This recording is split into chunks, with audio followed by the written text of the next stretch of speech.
கிறிஸ்து பிறப்பு பெருவிழா என்றால் ஒருவர் மற்றவருக்கு கொடுக்கும் பரிசுதான் நமக்கு நினைவுக்கு வரும். ஆனால் கடவுளே நமக்காக ஒரு பரிசு கொடுக்கிறார். அவர்தான் இயேசு கிறிஸ்து. ஆம், இன்னும் சில தினங்களில் நாம் கிறிஸ்து பிறப்பு பெருவிழாவை கொண்டாடவிருக்கிறோம். இந்த கிறிஸ்து சாதாரணமானவர் அல்லர்.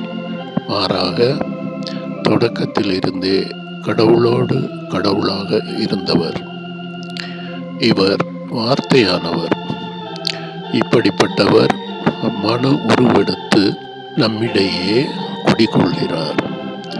இப்படி நம்மோடு குடிகொண்ட இயேசு கிறிஸ்துவை நாம் என்ன செய்ய வேண்டும் என்பதை யோவான் நற்செய்தி அதிகாரம் 1 வசனங்கள் 1-18 வரை நமக்கு தெளிவுபடுத்துகிறது.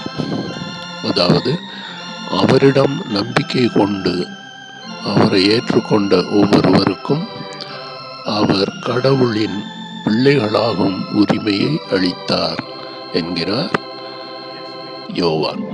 ஆதலால் நாம் இயேசுவின் காலத்தில் வாழ்ந்த யூதர்களைப் போல் அல்லாமல் அவரை நம்பிக்கொண்டு ஏற்றுக்கொண்டு அவர் வழியில் நடந்து கிறிஸ்து பிறப்பு விழாவை பொருள் உள்ளதாக ஆக்குவோம்.